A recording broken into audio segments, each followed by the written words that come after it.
कि तानसेन को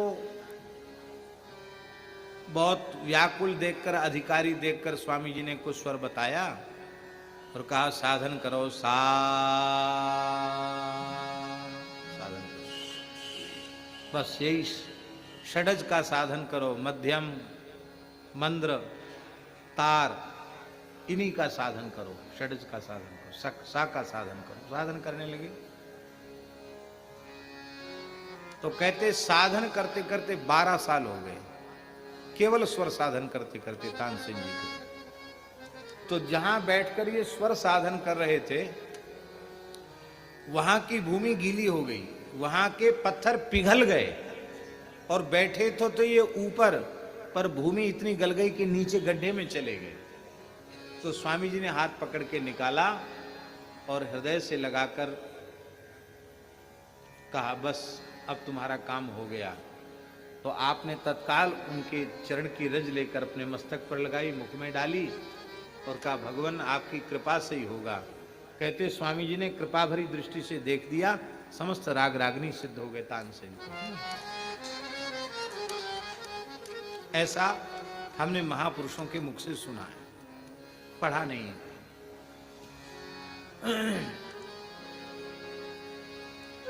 ये तानसेन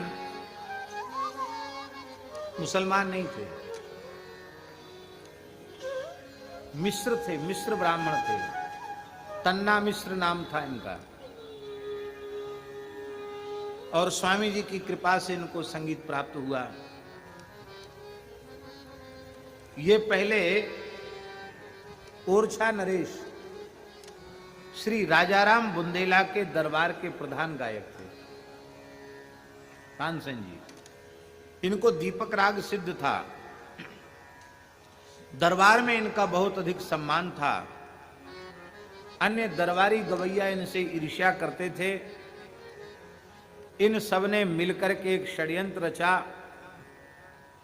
असमय में राजा को प्रेरित करके तानसेन जी को दीपक राग गाने के लिए आज्ञा दिलवाई। आपने कहा महाराज ये ठीक नहीं है, लेकिन राजा ने तो राजहट सुनाना पड़ा। बोले महाराज हम दीपक राग गाएंगे तो दीपक तो जल जाएंगे, लेकिन ये दीपक राग तो मुझे सिद्ध है, पर कोई मेघमलार गाने वाला जिसे सिद्ध हो मेघमलार, वो गा करके जब वर्षा कराएगा, संगीत से वर्षा कराएगा, तब हमारे शरीर की जलन शांत होगी, नहीं तो हम जलकर मर जाएंगे उस कष्ट में। आप ऐसा मत करो, भले ही हमको फांसी की सजा दे दो, ये दंड मुझे मत दो। लेकिन राजा की हट थी।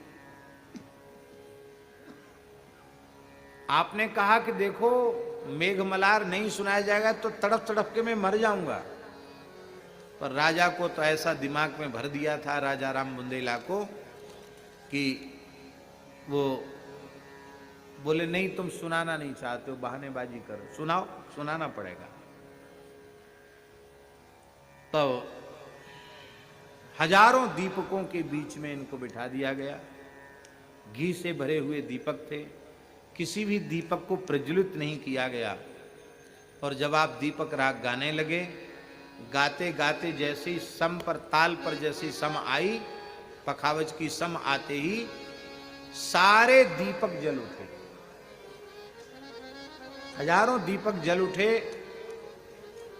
और महाराज इतनी गर्मी हो गई वहां कि जितने श्रोता थे सबके रोम छिद्र खुल गए, पसीने से सब तरबतर होने लगे, छोड़ छोड़ कर जाने लगे।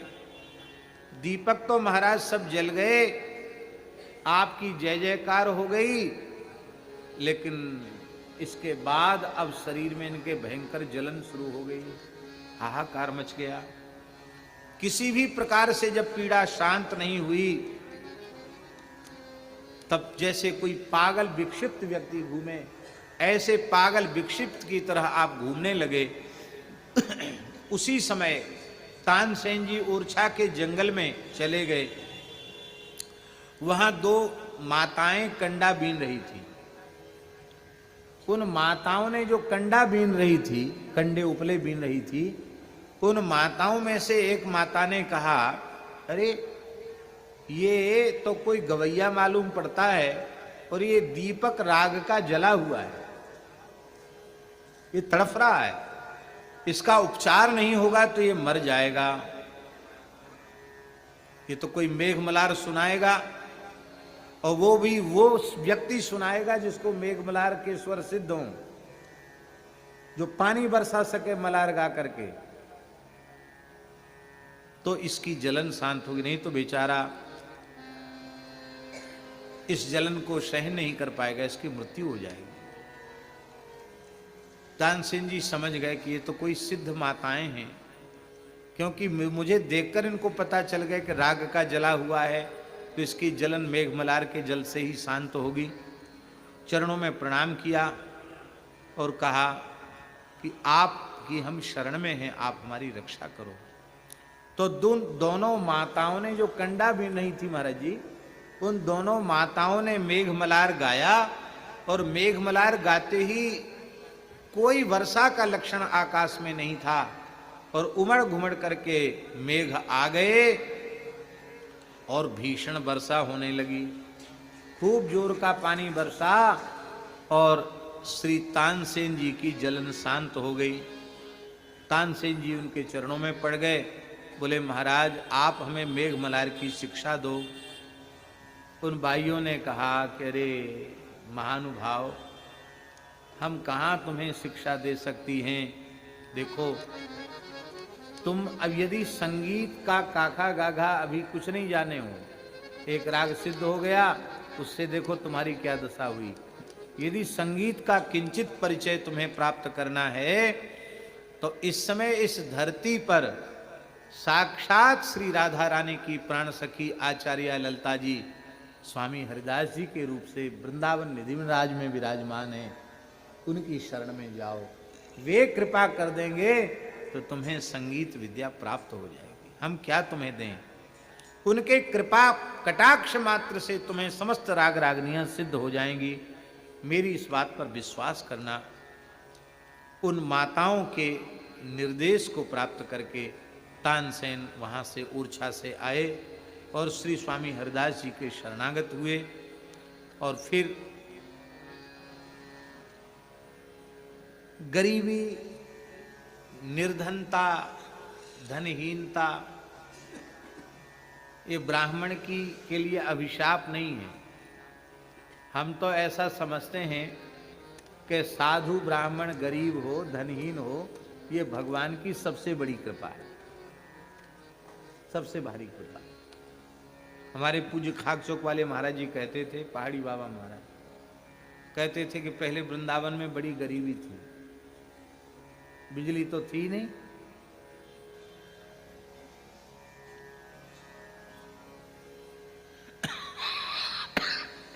वृंदावन में बड़ी गरीबी थी, बिजली तो थी ही नहीं। और कहते भंडारे ऐसे थे कि वृंदावन के संतों को उंगलियों पे भंडारे याद थे। उंगलियों पे मतलब कार्तिक पूर्णिमा का खाक चौक में भंडारा होता, अमुक तिथि का निम्बार कोट में भंडारा होता, अमुक तिथि पर श्री जी की बड़ी कुंज में स्थानों में साल में एक बार भंडारा होते थे। रोज कहाँ भंडारे, कहाँ सेठ साहूकार। तो कहते हमारे ध्यान में 10-12 भंडारे साल भर में होते थे, वो भी जरा नहीं, जरा तो 1-2 होते थे साल में। तो सब साधुओं का मिलना जुलना हो जाएगा, इसलिए जरा में सब साधु इकट्ठे हो जाते थे।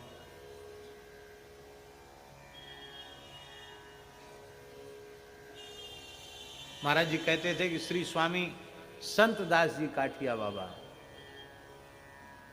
श्री स्वामी रामदास जी काठिया बाबा के शिष्य श्री स्वामी संत दास जी काठिया बाबा का शरीर पूरा हुआ।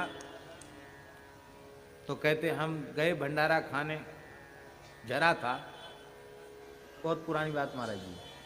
तो महाराज जी कहते थे कि इतने बड़े बड़े लड्डू बनते थे उस समय। तो महाराज कहते थे 18 लड्डू तो हमने पाए। कितने? कहते इतने बड़े लड्डू तो बनते ही नहीं। अब के 4 लड्डू, उस समय का 1 लड्डू, 18 लड्डू कहते हमने पाए। कहां लडुआ खाने को मिलते।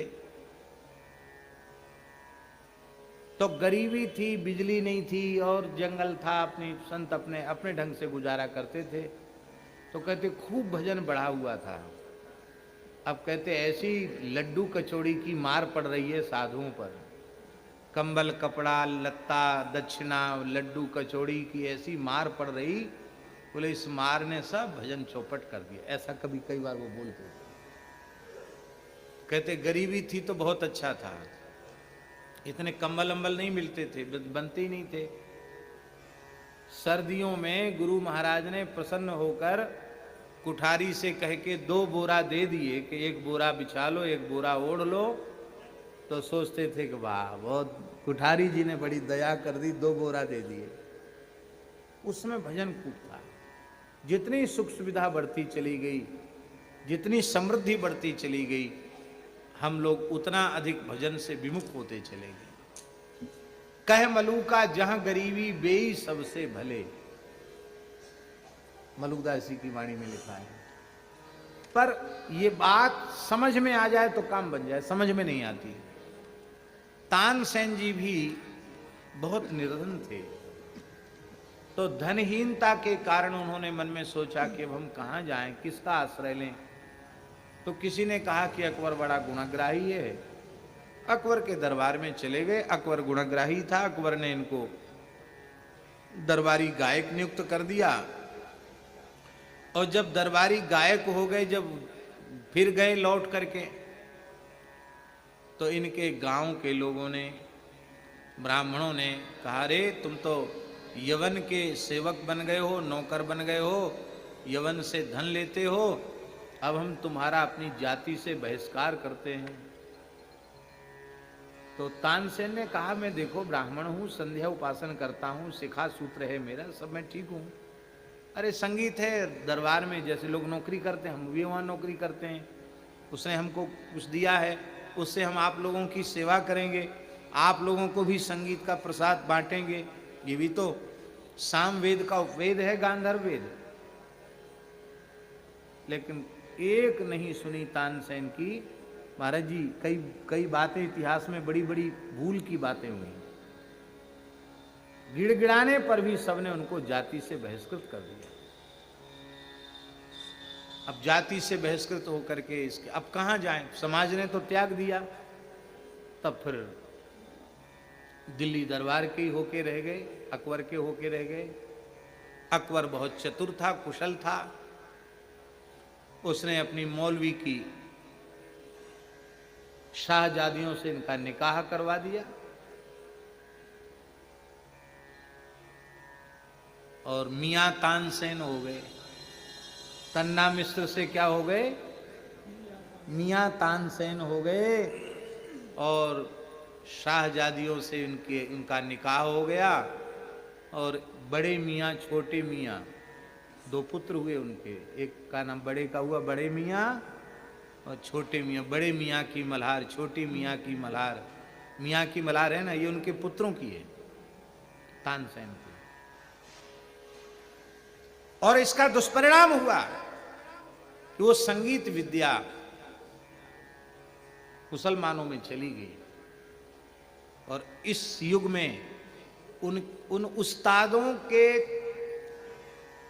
शिष्य बन करके, उनका चेला बन करके, और यहां लोगों ने ली है, उनमें श्रद्धा, उनकी सेवा करके विद्या ली है।